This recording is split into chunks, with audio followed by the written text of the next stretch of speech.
So, what are you doing as a church? You're following the Old Testament, aren't you, this year? And that's an interesting thing to do. Because us Free Church, we tend to stay in the New Testament, don't we, in the main? Unless you're Pentecostal. If you're Pentecostal, then you do use the prophets and some of the history. But we're not that good as Baptists. So this is really great that you're doing this. And you've been walking recently through the book of Joshua. And I'm going to continue to do that. And we will look at chapter 10 in a moment. But I thought it was important that we did a thumbnail sketch of how you've got to where you are in the process. You see, Joshua has followed Moses. Moses had led the people out of Israel. You will know that through reading Exodus and then Numbers. You will know that the people of God didn't always get it right. That Moses quite often had to intercede on their behalf. And Moses was told by God, because of the people's rebellion, you will not cross over into the promised land. It is still the promised land for my people Israel, but you will not see the land. And so Joshua, one of the 12 spies, one of the 2 who gave a good account and said, let's go and take the land, along with Caleb, who you'll pick up on his story in the coming weeks, has had the baton of leadership passed on to him by Moses and by God. And last week, Stuart led you about thinking about God and obedience from Joshua chapter 1, where God commands Joshua, be strong and courageous. What else did he do? Be strong and courageous in doing what? In keeping my law, being obedient to God's law. God says, do not turn to the left or to the right, but keep following the path along which I lead you. And the people responded to Joshua in verse 16 of chapter 1. Whatever you command us, we will do. And wherever you send us, we will go. And then they build on that in chapter 18. Whoever rebels will be put to death. And then they say to Joshua, only be strong and courageous. And the people were saying to Joshua, they were echoing God's words to him, affirming that Joshua was now the right leader for them at this moment in history. They were affirming that they recognized God's hand upon him as their leader. And Joshua starts to follow God's plan for the people. And he leads them over the Jordan into Canaan, the promised land.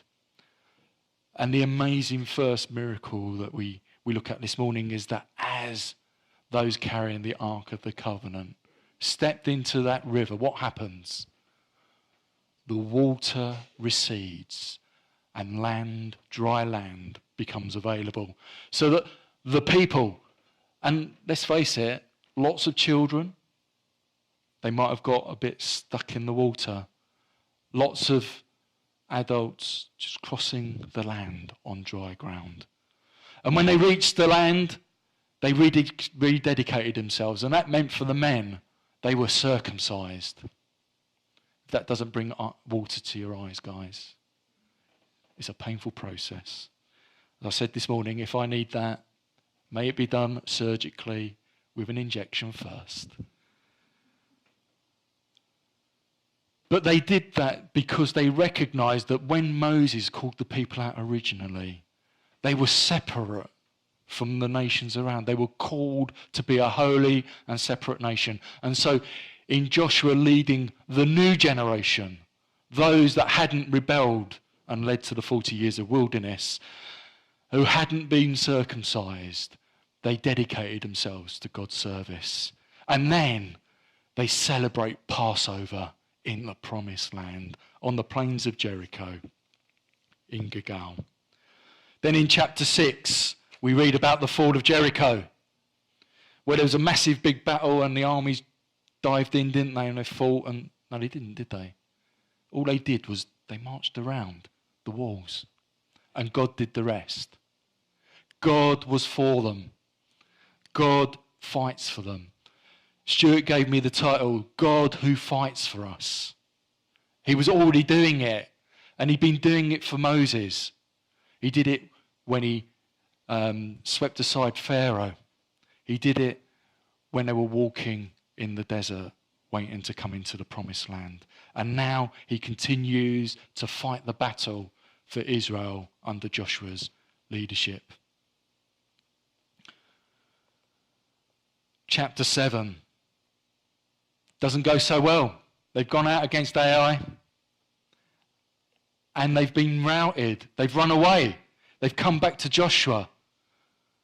And Joshua immediately assumes that God has let the people down. He lays prostrate on the floor. He doesn't understand why the God who gave them victory over Jericho has now allowed them to be defeated by Ai. And he lays there. And he cries out to God, why have you brought us this far only to let us be defeated? Why have you brought us this far to be handed over to the Amorites? And as he's praying and calling out to God, God goes, no, that's not what I'm doing. There's sin in the camp. You see, Achan had taken some plunder from Jericho. And God had said, when you defeat Jericho, when you bring it to the ground, you take nothing for yourselves, because the victory is mine, it's not yours. And he says, no, do not take any plunder. Initially, they don't know who it is that's brought sin into the camp. But God directs and leads Joshua. And eventually Achan comes forward and he confesses. And Israel stone him. It's at this point that I am so glad that I look at the Old Testament through the eyes of Jesus, through his grace, through his mercy. You see, Achan had committed a sin against God. And sin, all sin, we know, is punishable by death. My sin is punishable by death. I stand under a sentence of death, other than the fact that Jesus, in his grace, has paid the price. And in any legal system, there are no two payments for the same crime. And I am justified through Christ's action on the cross. As he died in my place, as he took upon himself and became sin for my sake. If I surrender my life to him, if I give my life back to him, I die to me and I live in him. And I am forgiven forever. And I can get it wrong tomorrow. I'm still forgiven. There is no sin too great for the grace of our Lord Jesus Christ. Achan paid with his life. And Jesus asks us to pay with our lives, to lay them down, to follow him. But we will never have to pay with death and eternal separation from God. Chapter 8. Joshua is commanded by God to go and attack Ai with the whole army. And this time God allows them to take plunder. And that city was overrun. And they win the battle. The Gibeonites hear about this. They're worried. Israel's getting near. And so they send a group to represent them, to say that they're not who they are, but to say they've come and that they're actually good friends with the Israelites. And they're taken by this. And they basically sign pledges with one another in a way that Israel are committed to look after them. And they're committed to look after Israel. When Joshua finds out, he's angry. And what they do is they make the people of Gibeon their servants. So they have woodcutters, water carriers. You know, the jobs that we don't want to do. Think about that. But they did that for them. And then we get to chapter 10. And what happens in chapter 10? Reading from verse 1, it says, Now Adonizedek, king of the Jerusalem, heard that Joshua had taken Ai and totally destroyed it, doing to them what he had done to the king in Jericho and to the people there. And that the people of Gibeon had made a treaty of peace with Israel and had become their allies.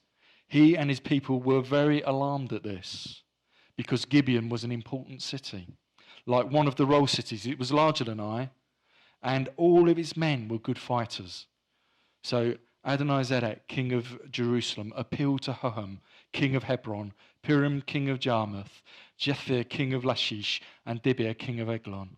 Come up and help me attack Gibeon, because it has made peace with Joshua and the Israelites. Then the 5 kings of the Amorites, the kings of Jerusalem, Hebron, Jarmuth, Lachish, and Eglon, joined forces. They moved up with all of their troops and took positions against Gibeon and attacked it. The Gibeonites then sent word to Joshua in the camp at Gilgal, Do not abandon your servants. Come up quickly and help us. Save us. Because all of the Amorite kings from the hill country have joined forces against us. And so Joshua marched up from Gilgal with his entire army, including all the best fighting men. The Lord said to Joshua, Do not be afraid of them. I have given them into your hand. Not one of them will be able to withstand you. Then after an all-night march from Gilgal, Joshua took them by surprise. The Lord threw them into confusion before Israel. So Joshua and the Israelites defeated them completely at Gibeon. Israel pursued them along the road, going up to Beth-horon, and cut them down all the way to Azekah and Makkedah. As they fled before Israel on the road from Beth-horon to Azekah, the Lord hurled large hailstones down on them, and more of them died from the hail than were killed by the swords of the Israelites. On the day the Lord gave the Amorites over to Israel, Joshua said to the Lord in the presence of the people, Sun, stand still over Gibeon, and you, moon, over the valley of Ajalon. So the sun stood still, and the moon stopped, till the nation avenged itself on its enemies, as it was written in the book of Jeshar. The sun stopped in the middle of the sky and delayed going down about a full day. There has never been a day like it before or since, a day when the Lord listened to a human being. Surely the Lord was fighting for Israel. Then Joshua returned with all Israel to the camp at Gilgal. A lot going on there. And it doesn't stop there. Joshua pursues the 5 Amorite kings and he has them executed. Then he follows God's leading and he takes all of the kingdoms of the southern cities, annihilating them and destroying them under God's command. And then in verse 42, he goes, And all these kings and their lands Joshua conquered in one campaign, because the Lord, the God of Israel, fought for Israel. Then Joshua returned with all Israel to the camp at Gilgal, and I would suggest he rested.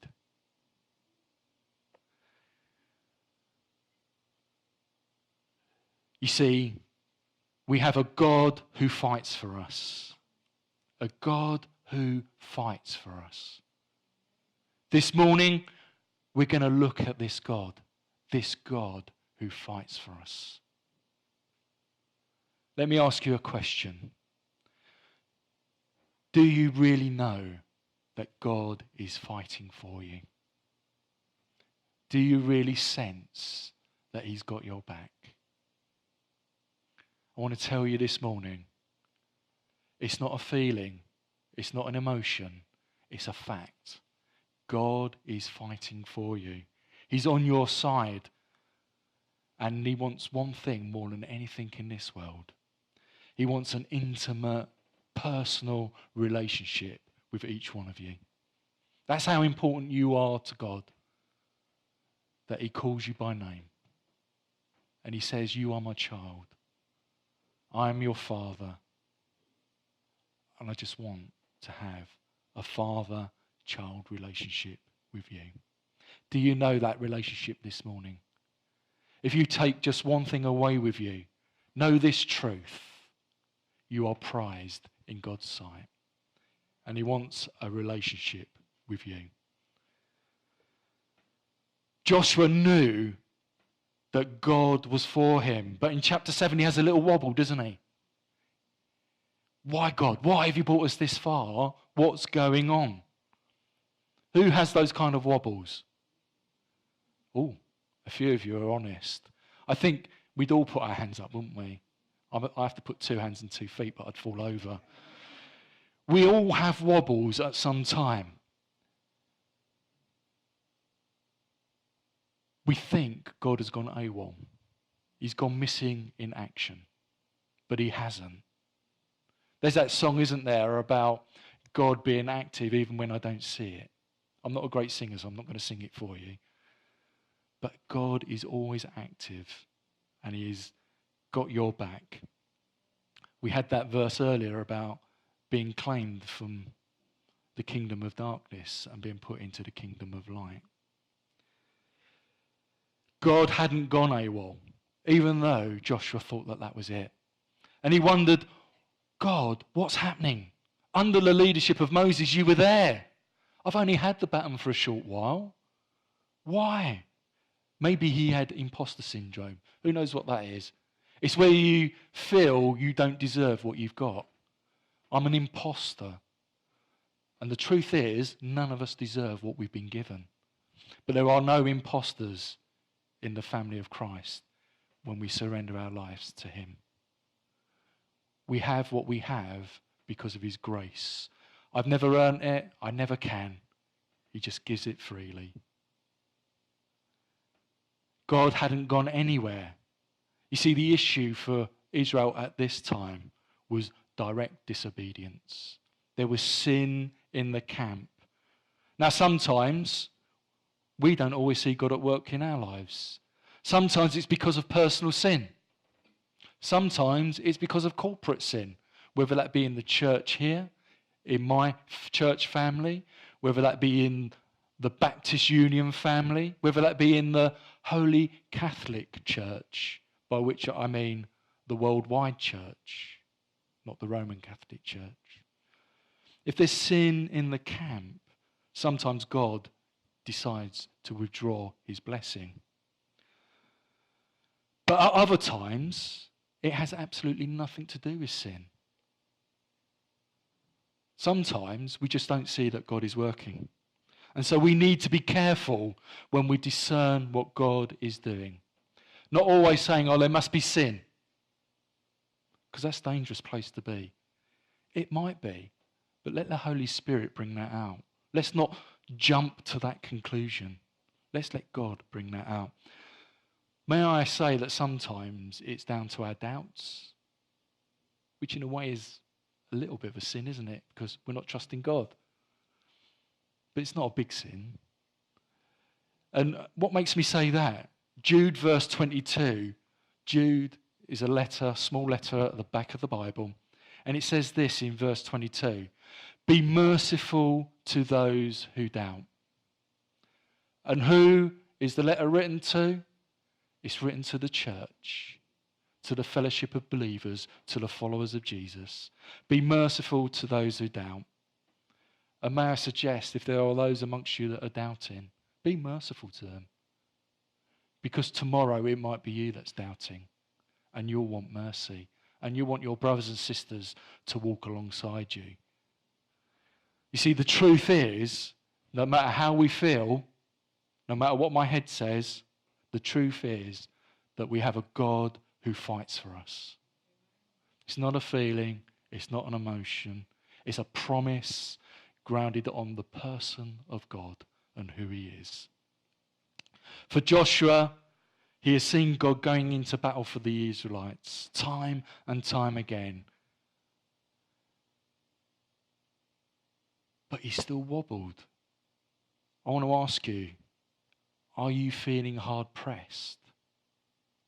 Is life coming at you at all angles? Are you pressured and pushed and being squashed in so many different ways? Are you like a pressure cooker waiting to explode? If that's you today, know this. God is for you. God's fighting for you. He wants you to know that he is in control. Ephesians 6:12 says this, "For our struggle is not against flesh and blood, but against the rulers, against the authorities, against the powers of this dark world, and against the spiritual forces of evil in the heavenly realms." You see, for Joshua, it was a physical battle, but it was also a spiritual battle. In the physical battle, what was he doing? He was warring against nations that were blinded and were controlled by spiritual forces of darkness. In those nations, it was quite common to have child sacrifice. They would sacrifice their children to appease their gods, so that their gods would bring blessings upon them. God chose Abraham many generations before to be a different way of worshipping God. And so the Israelites were there as God's mouthpiece, as God's representation amongst those nations. And we, the church, are being given the job of standing against the rulers, the authorities, the powers of darkness in this world, and against the spiritual forces of evil in the heavenly realms. Our battle may not be physical, although sometimes it might turn that way, but it is spiritual. And it does matter, and we do need to step up to the plate. As well as being spiritual, it sometimes is our own mind that gets in the way. You see, the enemy's tactics are ugly. They're really ugly. He will use whatever he can to stop us being what Jesus wants us to be. So what can we glean from Joshua 10 this morning? Firstly, on our own, we are defeated. On our own, we are defeated. You see, Israel ignored God's direction. Worse still, they didn't even seek his leading at all. And it ended badly. Initially, they go into battle against Ai, full of confidence that victory is theirs following their success in Jericho. And then failure. See, they didn't consult God. They left him out of the equation. They went straight to battle. And there's sin in the camp.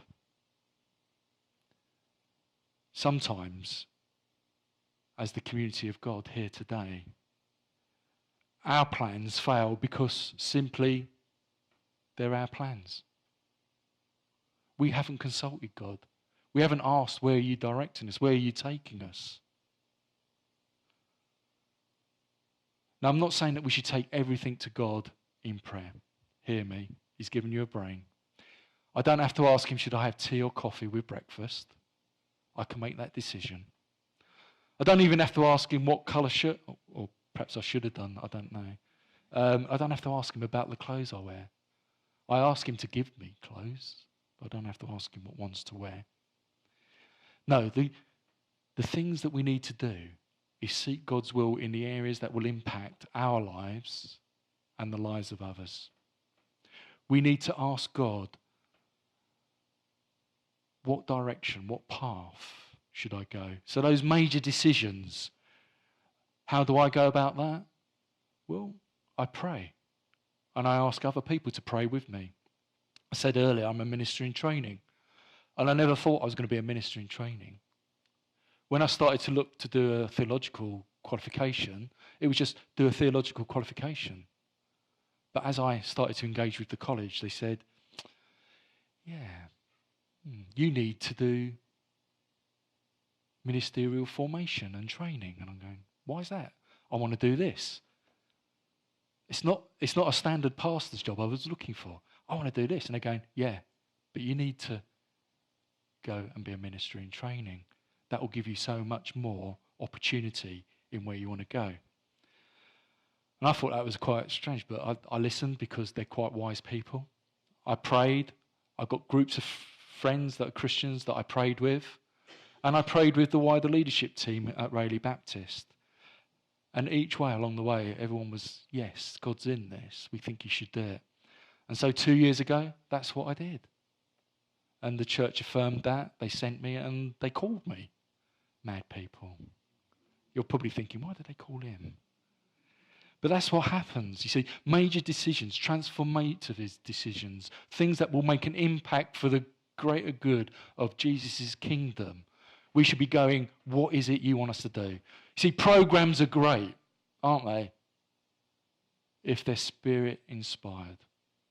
See, I love Alpha. I love Christianity Explored, Life Explored. They are full of great teaching materials, but they don't always work. It's not always God's will. So I need to seek him. What is it for today? What do you want me to do? How do I do this? In addition to life-changing choices, I also think, as the people of God, we should be in constant communication with him. I believe we should be asking each and every day, who is it should I speak to on your behalf? You see, Paul puts it like this: we've been called to be ambassadors of Christ. If you don't believe that, read 2 Corinthians chapter 5. We've all been given a ministry of reconciliation to take Jesus out of these four walls, to take him out to the communities where we're living. Sometimes that means going somewhere else, but let's start with where we're living. Taking Jesus out and asking, Father, who is it? Who is it today that you want me to talk to? And that might not be a conversation that gets somebody into the kingdom, but who knows what impact you might make. You might move somebody from being a total atheist like I was. I learnt the Bible so I could argue with Christians, both at school and in Boys Brigade initially, and then in church. It was great fun. I knew more about the Bible than those who were around me because I read it every day. I read loads of it every day. What I didn't know was the person, the author. I knew the facts, but I never knew the author. You see, on our own, we are defeated. But with God, we are victorious. When Joshua consulted God, when the people were living in obedience and believing that God was in the fight for them, they were given the victory. It was God's victory, but it was given to the people. And here in Joshua 10:8 we read, the Lord said to Joshua, do not be afraid of them, for I have given them into your hand, and not one of them will be able to withstand you. The result was the people acted on God's leading. They marched from Gilgal to Gibeon overnight. Ooh, that's costly, isn't it? Inconvenient. Overnight and a march. We don't like inconvenience, do we? God, can't you just fit it into my timetable? And sometimes he will, and other times he says no. Following me is costly, but what's your priority? And then he gives us the capacity to do what he calls us to do. They marched and they got there. And when they got there, they didn't really have to go into battle too much because God threw the armies of the 5 Amorite kings into utter confusion. And Israel was victorious. And it said that more of the soldiers of the Amorite armies were killed by hailstones, killed by God's sovereign judgment, than by the sword of the Israel army. We need to be a people who take God's promises seriously and then to act on them. God is not looking for inactive followers who go nowhere, because that isn't following, that's staying. God is looking for a people who will go with him into the communities, being those ambassadors, as Paul says, appealing for reconciliation between the world and God as we present the good news of Jesus Christ and what he's done for us and what he's done for them. What does that look like for you today? For Joshua and the people of Israel, they had a significant victory. They had a victory over the Amorite kings. Who are the Amorites for you today? Who are the obstacles for you today? What's trying to take you off task from following Jesus? You know, some of these things are good. Family, career, building a home, they're all good. But are they taking you off task for Jesus? For us, we need to know that Jesus has won the victory and that he gives us all that we need on the cross where he defeated the enemy, where he took us from the kingdom of darkness into the kingdom of light. For there is no condemnation for those that are in Christ Jesus. And in response, what is God looking for in giving us the victory? He's looking for a people who will follow him, who will willingly, metaphorically, march all night for him. Is that you this morning? Would you march all night for your Jesus? God is looking for a people who believe that he is the God who fights for us. God is looking for a people who have faith to act on his promises. God is looking for a people who have faith that he has the power to fight on our behalf. And God is looking for a people who believe that we have a God of the impossible. As Israel pursued the Amorites, God hurled down large hailstones, and more soldiers were killed by that than by the sword. God of the impossible, striking down the obstacle. Joshua prays to God in the midst of the community of Israel. And he asks God, will you stop the sun and will you stop the moon? God hears him. And the sun and moon stay in position for a whole day. And never has that happened before or since. You see, God is the God of the impossible. He can break the rules of the natural order of this world. How? He created them. All of the natural order that we see, that we can measure in science, he created it all. And he exists within his natural realm, but he also exists outside. And if he wants, he can disobey the laws of nature. And from time to time he does that. My God is a God of the impossible.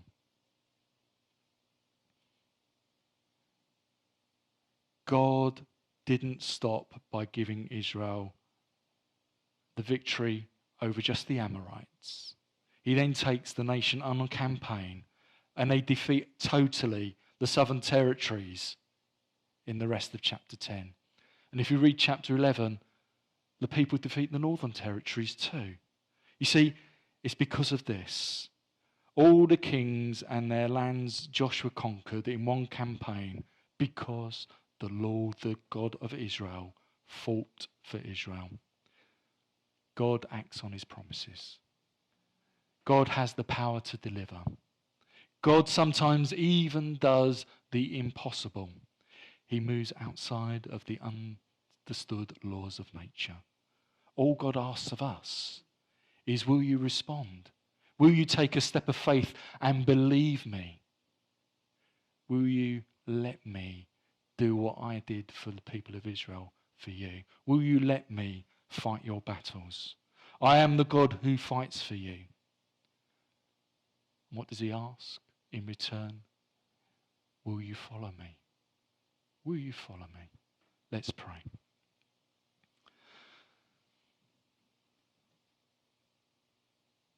I am the God who fights for you. Will you follow me?